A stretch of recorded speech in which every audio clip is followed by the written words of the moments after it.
Good morning student. अब आप लोगों को लिखवाएंगे अगला निबंध गंगा नदी और होलिका उत्सव का। ठीक है, तो देखिए जहाँ पे आपने निबंध लिखा है वहीं पर डालना है आपको अगला निबंध गंगा नदी। गंगा नदी, ठीक है। इसके बाद इसे लिखना शुरू करेंगे।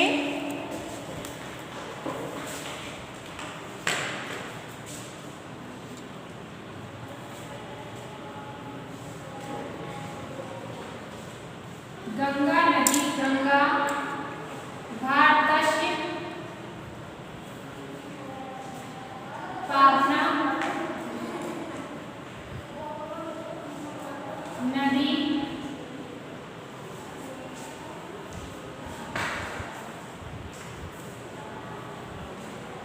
अस्ति।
गंगा नदी अगला निबंध डालेंगे, लिखेंगे गंगा भारतस्य पावना नदी अस्ति। गंगा हिमालयात् निर्गच्छति। अस्य जलम् अति पवित्रं स्वास्थ्यकरं भवति। ठीक है, अगली है गंगाया कीटाणुआ न जायन्ते।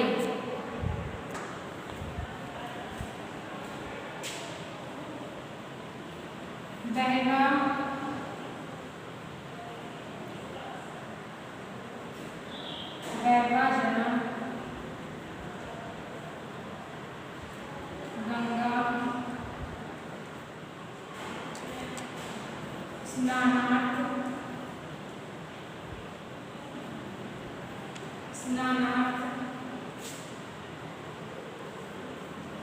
आगच्छन्ति।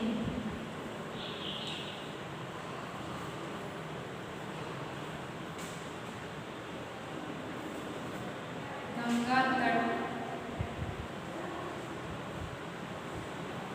गंगा तट अनेकानि नगराणि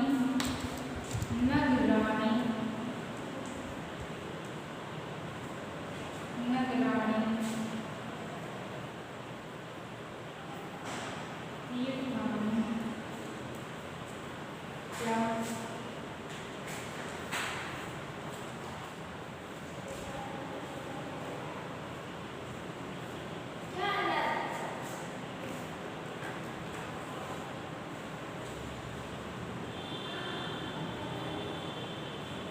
तपस्वी जना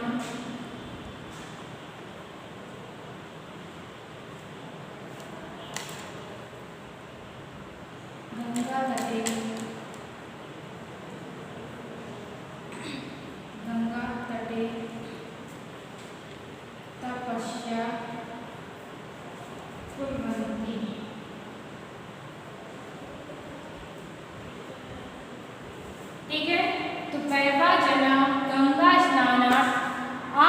गच्छन्ति गंगा तट अनेकानि नगराणि तीर्थानि च सन्ति।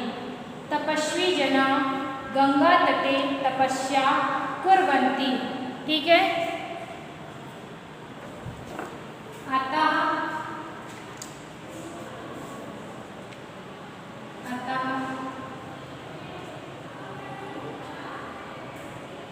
भारतीय गंगाया पूजा कुर्वन्ति। ठीक है। लास्ट है अतः भारतीय गंगायां पूजा कुर्वन्ति। इसके बाद पहले से समझ लीजिए। गंगा भारतस्य पावना नदी अस्ति। गंगा भारत की पवित्र नदी है। गंगा हिमालयात् निर्गच्छन्ति, यानी गंगा हिमालय से निकलती है। अस्य जलम अति पवित्र स्वास्थ्यकरम भवति। अस्य जलम यानी इसका जल अत्यंत पवित्र और स्वास्थ्यकर होता है। गंगाया बहवे गंगाया कीटाणु न जायन्ते, यानी गंगा में कीटाणु नहीं उत्पन्न होते हैं। ठीक है। बहवा जना गंगा स्नानान् आगच्छन्ति। बहवा जना यानी बहुत से लोग गंगा स्नान के लिए आते हैं। गंगा तट अनेकानि तीर्थ नगराणि तीर्थानि च सन्ति। गंगा के किनारे अनेक नगर और तीर्थ स्थल है। तपस्वी जना गंगा तटे तपस्या कुर्वन्ति। तपस्वी लोग गंगा के किनारे तपस्या करते हैं। अतः भारतीय गंगाया पूजा कुर्वन्ति। अतः भारतीय गंगा की पूजा करते हैं। ठीक है। ये निबंध आपका कंप्लीट हो गया है। इसके बाद हम अगला निबंध डालेंगे होलिका उत्सव। अगला डालेंगे होलिकोत्सव।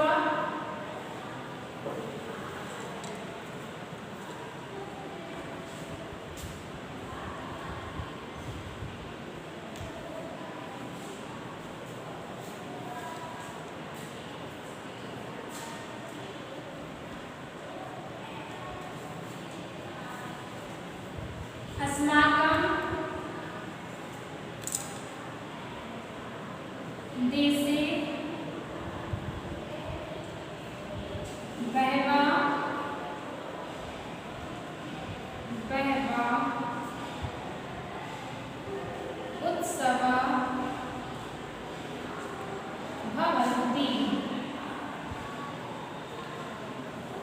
भवन्ति।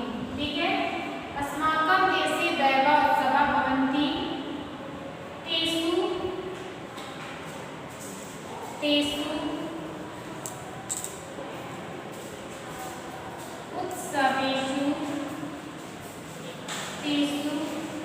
उत्सवेषु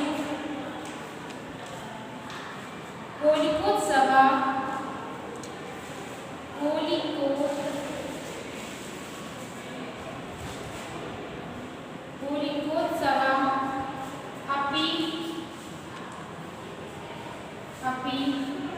एका प्रश्निता उत्सव अस्ति।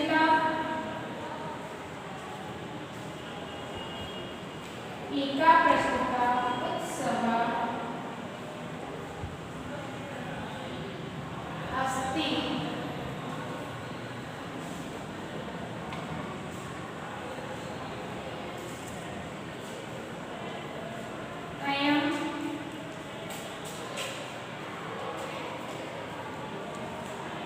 हिन्दूनां उत्सव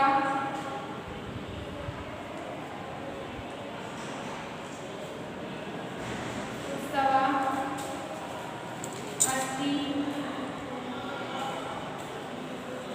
ठीक है। तो अस्माकं देशे बहवा उत्सवा भवन्ति। तेषु उत्सवेषु होलिका उत्सवा अपि एका प्रसिद्धा उत्सवा अस्ति। अयं हिन्दूनां उत्सवा अस्ति। ठीक है। इसके आगे लिखेंगे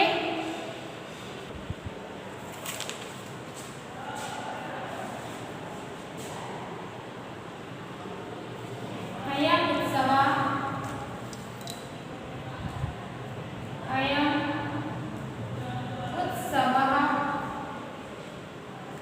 फाल्गुनस्य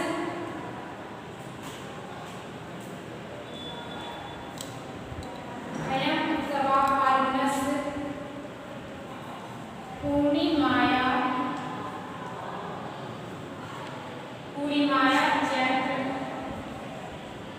चैत्र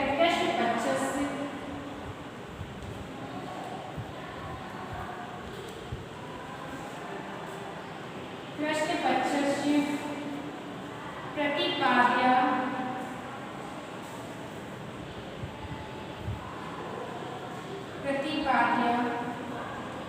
भवति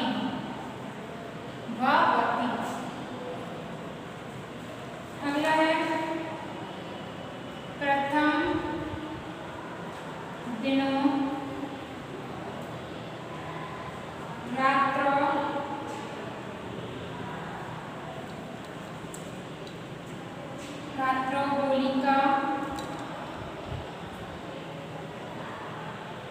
होलिका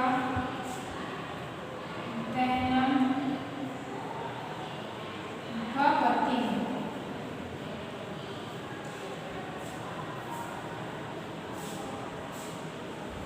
द्वितीय दिने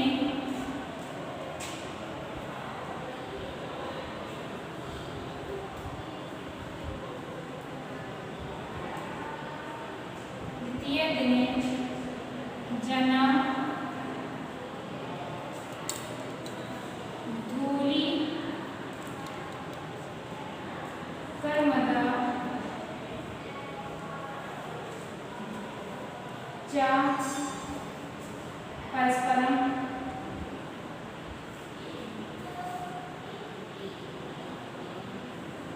परस्परम क्षिपन्ति।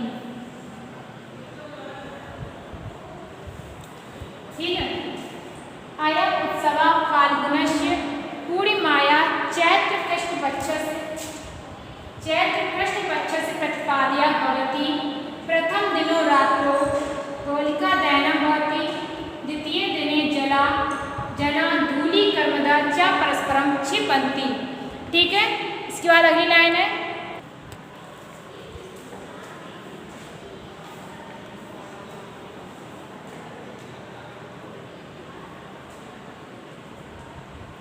संध्या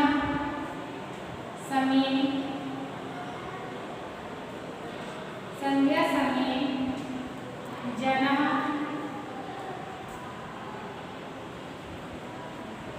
परस्परम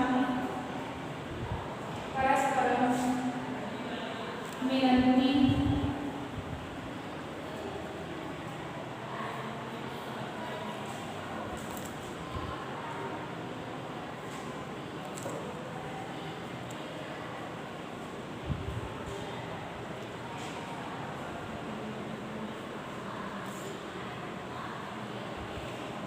अस्मिन् दिने ग्रहे नाना विधानि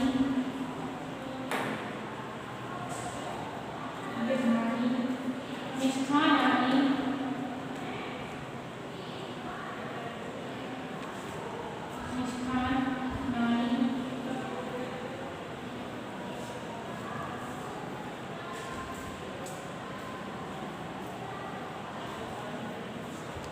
ठीक है। संध्या समय जना परस्परम मिलन्ति। अस्मिन् दिने ग्रहे नाना विधानि मिष्ठान्नानि पचन्ति। ठीक है। ये आपका निबंध हो गया कंप्लीट। इसके बाद एक बार इसे समझ लीजिए। देखिए अस्माकं देशे बहवः उत्सवाः भवन्ति, यानी हमारे देश में बहुत से उत्सव भवन्ति मीन्स होते हैं। तेषु उत्सवेषु होलिकोत्सवः अपि एका प्रचलिता उत्सवः अस्ति। तेषु उत्सवेषु यानी उन त्योहारों में होली का त्यौहार भी एक प्रसिद्ध त्यौहार है। अयम हिंदूनाम उत्सवः अस्ति, यह हिंदुओं का त्यौहार है। अयम उत्सवः फाल्गुनस्य पूर्णिमायां चैत्र कृष्ण पक्षस्य प्रतिपाद्य भवन्ति, यह त्यौहार फाल्गुन मास की पूर्णिमा को चैत्र के कृष्ण पक्ष में प्रतिपादित यानी मनाया जाता है। प्रथम दिनो रात्रो होलिका दहनम भवति, पहले दिन रात को होलिका दहन होता है। द्वितीय दिने जना धूलि कर्मदा च परस्परम क्षिपन्ति, दूसरे दिन लोग एक दूसरे को धूल आदि मिट्टी आदि एक दूसरे पर लगाते हैं। संध्या समय जना परस्परम मिलन्ति, शाम के समय लोग परस्पर आपस में मिलते हैं। अस्मिन् दिने गृहे गृहे नाना विधानि मिष्ठान्नानि पचन्ति, इस दिन घर घर में विभिन्न प्रकार की मिठाइयाँ बनाई जाती हैं। ठीक है, ये आपके निबंध हो गए कंप्लीट, यानी ये निबंध हो गया कंप्लीट। इसके बाद आपका एक निबंध बचा है वो कल लिखवाएंगे।